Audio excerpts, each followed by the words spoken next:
అమ్మాయిలనే అర్థం చేసుకోవడం కష్టం అనుకుంటే ఈ జెన్జీ అమ్మాయిల్ని అర్థం చేసుకోవడం ఇంకా కష్టం రా అనుకుంటున్నారా? అయితే ఈ 5 సైకాలజికల్ ఫ్యాక్ట్స్ మీకోసమే. ఇవి విన్న తర్వాత నువ్వు వాళ్ళ మైండ్స్ గేమ్స్ ఆడుకోవచ్చు. ఇక లేట్ చేయకుండా వీడియోలోకి వెళ్ళిపోదాం. అంతకంటే ముందు ఛానల్కి ఒక చిన్న సబ్స్క్రైబ్ చేసుకుని వీడియోకి కూడా ఒక చిన్న లైక్ కొట్టండి. నెంబర్ 1, ఫేక్ బిహేవియర్ వాళ్ళకి ఈజీగా తెలిసిపోతుంది. ఓవర్గా పర్ఫెక్ట్ లాగా యాక్ట్ చేయడం కన్నా నువ్వు నీలాగా జెన్యూన్ గా ఉంటే చాలు. ఎందుకంటే ఇప్పుడు టూ పర్ఫెక్ట్ కన్నా రియల్ పర్సనాలిటీకి ఎక్కువ వాల్యూ ఇస్తున్నారు. నెంబర్ 2, మెంటల్ హెల్త్ గురించి ఓపెన్ గా మాట్లాడుతున్నారు. ఇంతకుముందు చాలా మంది అమ్మాయిలు వాళ్ళు ఏం ఫీల్ అవుతున్నారో అంత ఓపెన్ గా చెప్పేవాళ్ళు కాదు. కానీ ఇప్పుడు జెన్జీ అమ్మాయిలు అలా కాదు. వాళ్ళు చాలా స్ట్రాంగ్ అండ్ ఇండిపెండెంట్. వాళ్ళకి తమ ఫీలింగ్స్ ఏంటో, తమకు ఏం కావాలో క్లియర్ గా తెలుసు. అందుకే నాకు కొంచెం ఒంటరిగా ఉండాలి, నన్ను కాసేపు వదిలేక అని చెప్తే నీకేం తెలుసు, నేను చెప్పినట్టు విను అన్నట్టుగా కాకుండా ఆ అమ్మాయి ఏం అడుగుతుందో, ఏం కావాలో అది కొంచెం అర్థం చేసుకుని దానికి తగ్గట్టుగా సపోర్ట్ చేయడం. ఎందుకంటే ఇప్పుడు అందరిలో స్ట్రెస్, యాంగ్జైటీ, ఎమోషనల్ ప్రెషర్స్ ఉన్నాయి. కాబట్టి వెంటనే జడ్జ్ చేయడం కంటే కొంచెం అండర్స్టాండ్ చేసుకోవడం బెటర్. కొన్నిసార్లు వాళ్ళకి సొల్యూషన్ కంటే తమ మాట వినే ఒక మంచి సాల్వ్. డ్రెస్సింగ్ స్టైల్ని బట్టి అమ్మాయిని జడ్జ్ చేస్తే మీ పని అంతే. ఇంతకు ముందులో ఇప్పుడు జెన్జీ అమ్మాయిలు డ్రెస్సింగ్ స్టైల్ ఒకేలా ఉండడం లేదు. వాళ్ళకి డిఫరెంట్ స్టైల్స్ ట్రై చేయాలని ఇంట్రెస్ట్ ఎక్కువగా ఉంది.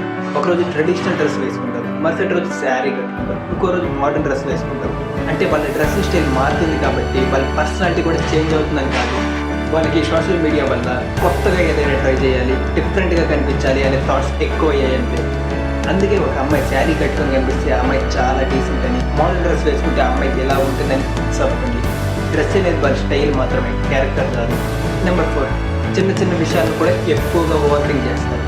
ఇప్పుడు కొంతమంది అమ్మాయిలు చిన్న చిన్న విషయాలను కూడా చాలా ఎక్కువ ఓవర్ థింక్ చేస్తారు. ముఖ్యంగా వాట్సాప్ మెసేజెస్ విషయంలో ఇది ఇంకా ఎక్కువగా అనిపిస్తుంది.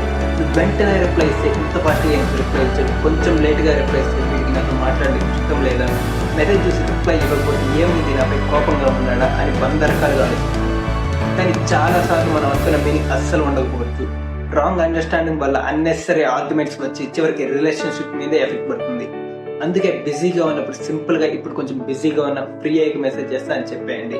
అలాగే ఎదుటి వాళ్ళ రిప్లై లేట్ అయితే వెంటనే కన్క్లూజన్స్కి వెళ్లకుండా ఏదైనా పని ఉండొచ్చు అని ఒకసారి ఆలోచించండి. ఎందుకంటే ఒక మెసేజ్ టైమింగ్ని బట్టి రిలేషన్షిప్ ని జడ్జ్ చేస్తే చిన్న మిస్అండర్స్టాండింగ్ కూడా పెద్ద ప్రాబ్లం అవుతుంది. ఫైనలీ నెంబర్ 5, ఆస్థెటిక్స్ అంటే చాలా ఇంట్రెస్ట్ చూపిస్తున్నారు.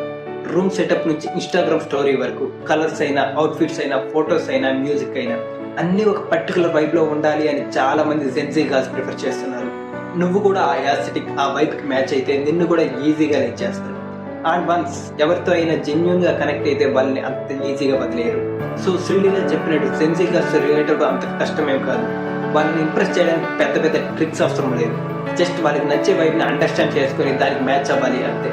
సో ఫైనల్ గా జెన్జీ గర్ల్స్ ని డీకోడ్ చేయడానికి యూనివర్సల్ ఫార్ములా ఏం లేదు. ఒక అమ్మాయి రిప్లై లేట్ గా ఇచ్చింది అంటే బిజీ అయి ఉండొచ్చు, ఎమోజీ యూజ్ చేసింది అంటే లవ్ అని కాదు, ఇన్స్టాగ్రామ్ స్టోరీ పెట్టింది అంటే నీకోసం అని కాదు, మెసేజ్ చూసి కూడా రిప్లై ఇవ్వలేదు అంటే కూడా దాంట్లో 100 మీనింగ్స్ వెతుక్కోవాల్సిన అవసరం లేదు. ఎందుకంటే every girl is different. Guest చేయడం కన్నా అర్థం చేసుకోవడం బెటర్. అదే actually best way. So that's all for this video guys. ఈ 5 ఫ్యాక్ట్స్ లో మీకు ఏ ఫ్యాక్ట్ నచ్చినా కామెంట్ చేయండి. మరిన్ని ఇలాంటి ఇంట్రెస్టింగ్ వీడియోస్ కోసం మన ఛానల్ సబ్స్క్రైబ్ చేసుకోండి. Until then, this is Venugopal signing of.